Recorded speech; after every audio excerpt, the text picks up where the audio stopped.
नमस्कार, मैं Prithvi Singh Tak, principal government polytechnic college Jodhpur आपका स्वागत करता हूँ। Welcome to the e lecture 3। जैसे कि आपको मैं नेटवर्क एनालिसिस पढ़ा रहा हूँ, आज अपन डिस्कस करेंगे how to write nodal equation. Nodal equation एक बहुत अच्छा टूल है जो नेटवर्क एनालिसिस में यूज़ किया जाता है। फर्स्ट वी करेंगे मैथ एनालिसिस।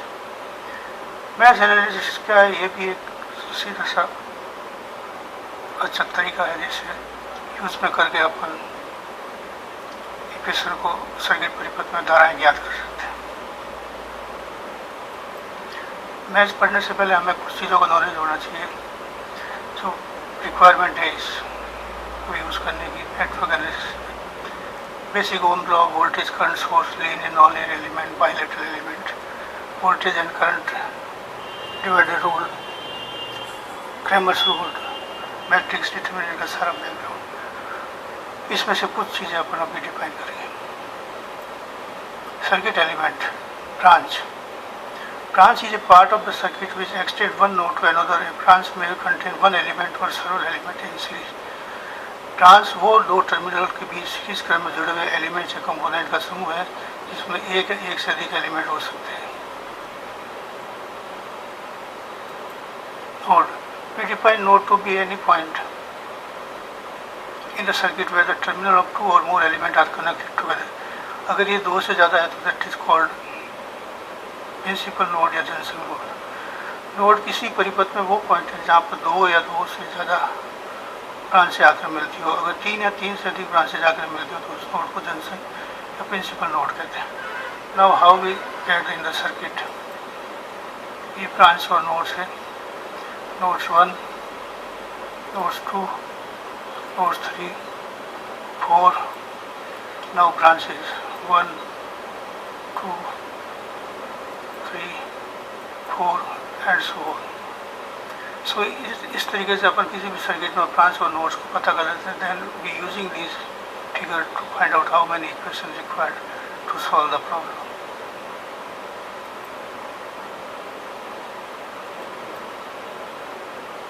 तो इसमें तीन इक्वेशंस रहेंगे।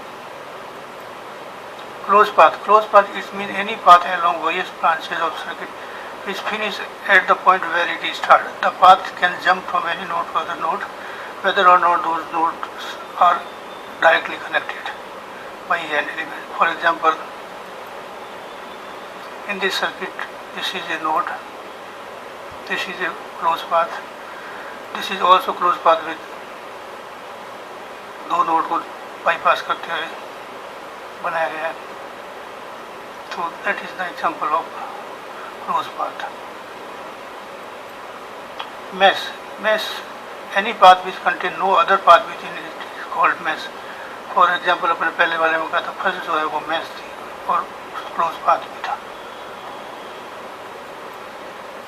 इसमें देखिए आपके तीन मैश है, I1, I2 और I3।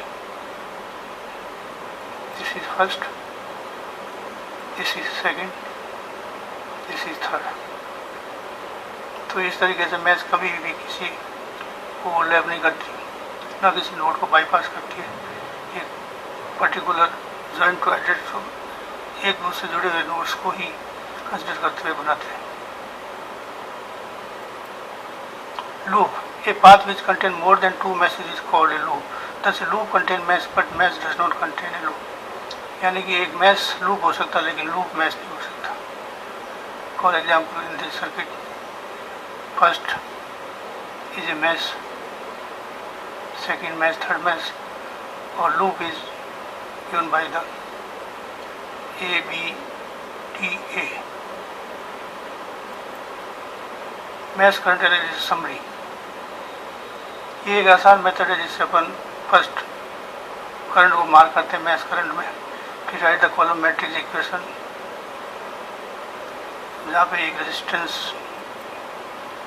R11 total resistance in the first loop, R12 RNL in the total resistance in N loop and RJK is a loop joint between J and K loop.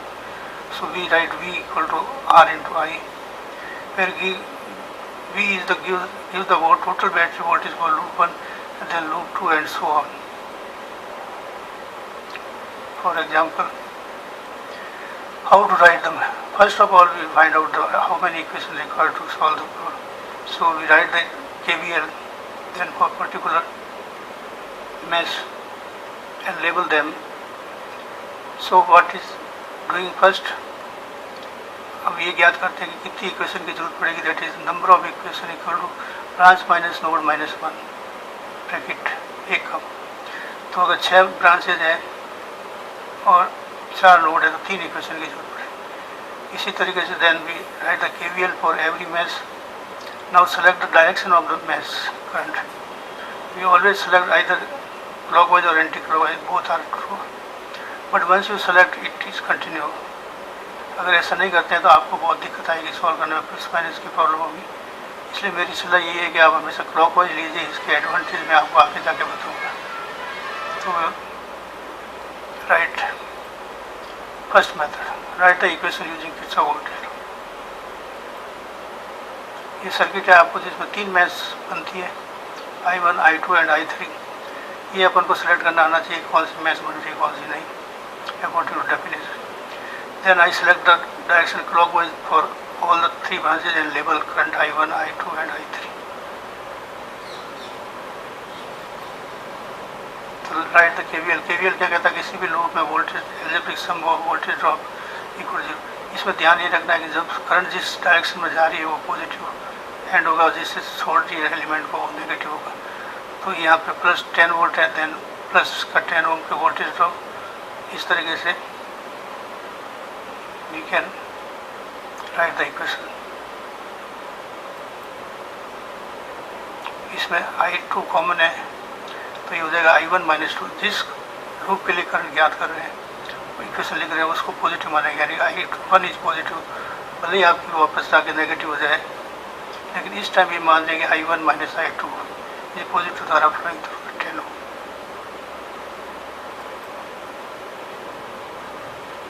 तो ये equation होगी आपकी 10I1 plus 10I1 minus I2 equal to 10, और 1 और 3 के बीच में है ही नहीं कुछ.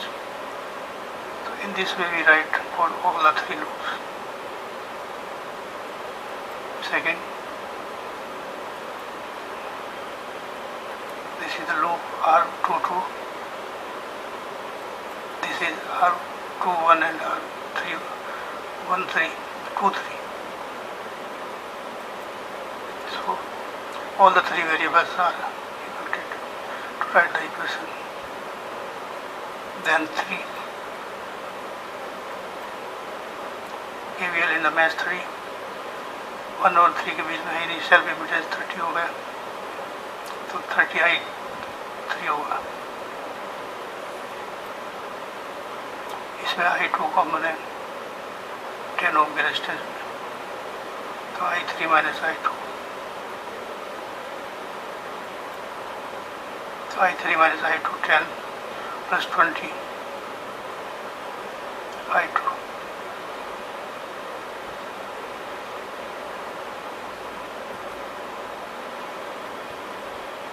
So total I3 equal to 30 plus का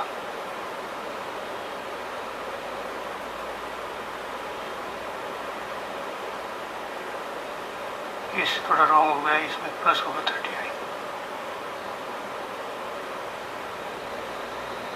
हमेशा self impedance positive side.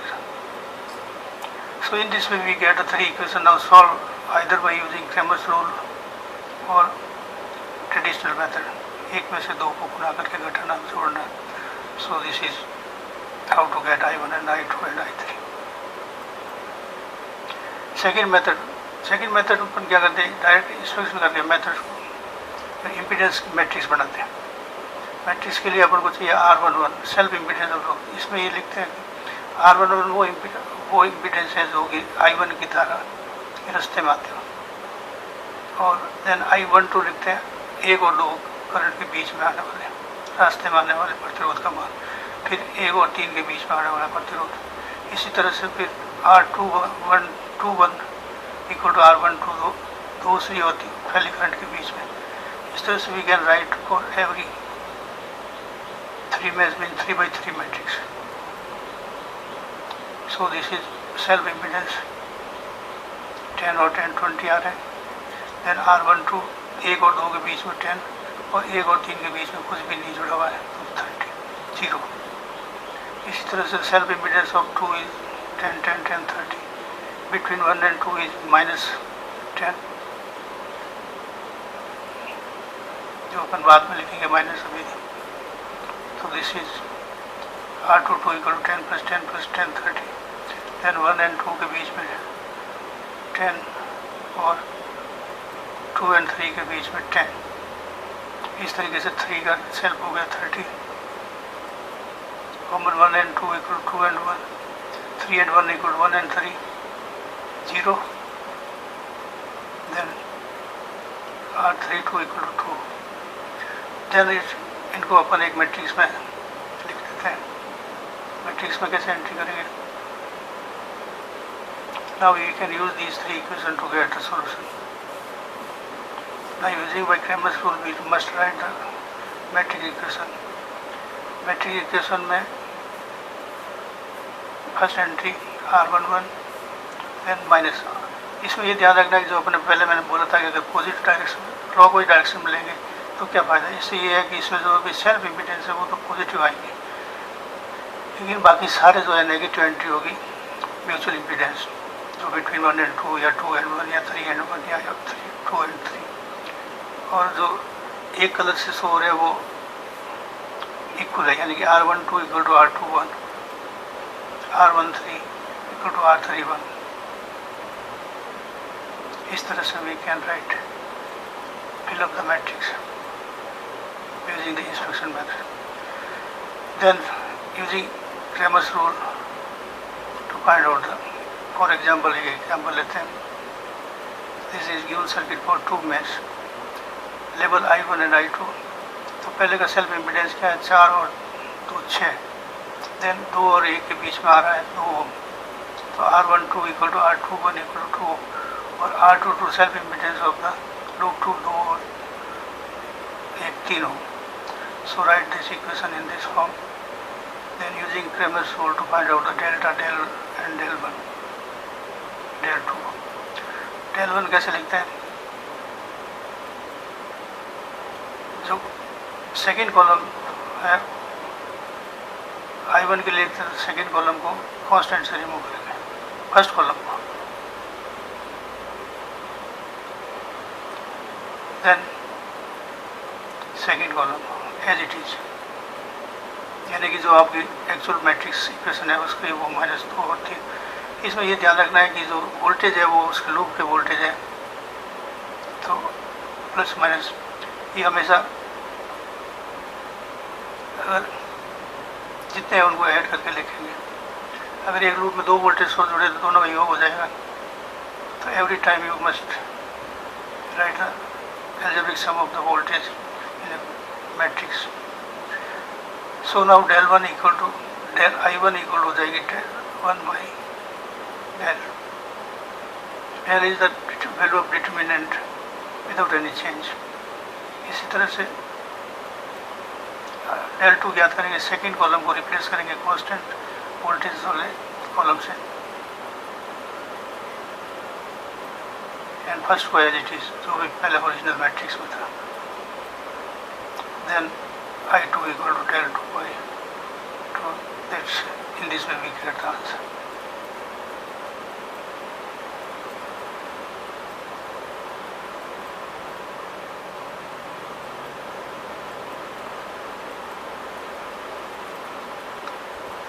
Second example, mesh equation को circuit with ideal current source. Ideal current source जुड़ा है, इसका मतलब ये हुआ कि उस एक लूप में एक मैश में वही करंट होगी जो एक आइडियल वोल्ट करंट सोर्स की होगी. तो अपन को एक इक्वेशन डायरेक्ट मिल जाएगी. For example in this case 2 ampere is connected in the loop first. So I1 equal to 2 ampere, दो एक आगे equation. Then as usual write the equation for I2 and I3 current mesh 2 और 3 के लिए equation लिखिए and solve.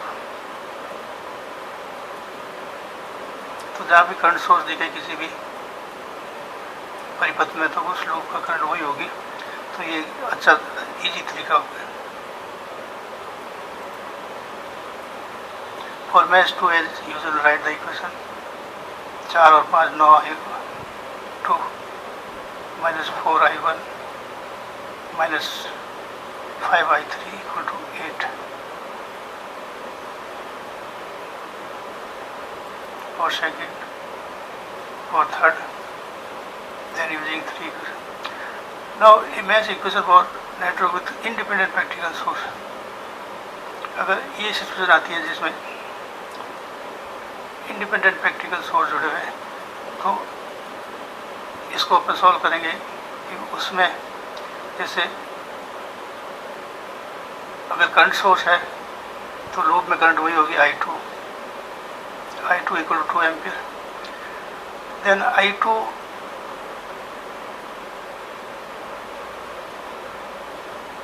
then as usual we write the equation for mesh first,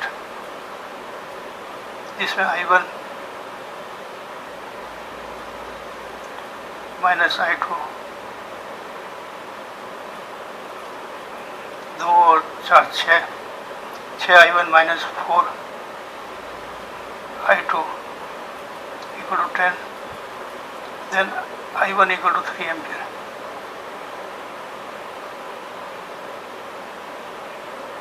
match 3 के लिए equation लिखेंगे तो आ जाएगी 8। Mesh current for 1 and 3 applying KVL, तो मैच 1 और 3 के लिए इक्वेशन लिखेंगे और 2 के लिए अपन को डायरेक्ट होगी 2 ampere. So using these 3 equation we solve the problem. Super mesh always analysis when a branch is the circuit has current source common between the two meshes, then we solve by using this equation. तो इसमें क्या करते हैं, पहले अपन identify करते हैं कि super mash कौन सी है, देन उसको हटा देते हैं। हटाने से पहले अपन उसकी लेबलिंग कर लेते हैं, पहले एज यूजर मानते हैं इक्वेशन 1 लूप करंट 1 2 and 3। जैसे इसमें क्या है तो लूप एक फर्स्ट ये बढ़ रहा है, सेकेंड थर्ड, इसके बाद में देखिए आप मैच 1 और 2 में कॉमन है 7 एम्पियर। तो 7 एम्पियर में एक तो करंट I1 फर्स्ट मैच से निकल रही, सेकेंड मैच से नहीं निकल रही, थर्ड मैच से, तो फर्स्ट और थर्ड के बीच में आपने जुड़ा हुआ है करंट सोर्स। तो I1 minus I3 equal to 7 एक इक्वेशन हो गई। देन हटा दीजिए उसको और right the mesh equation for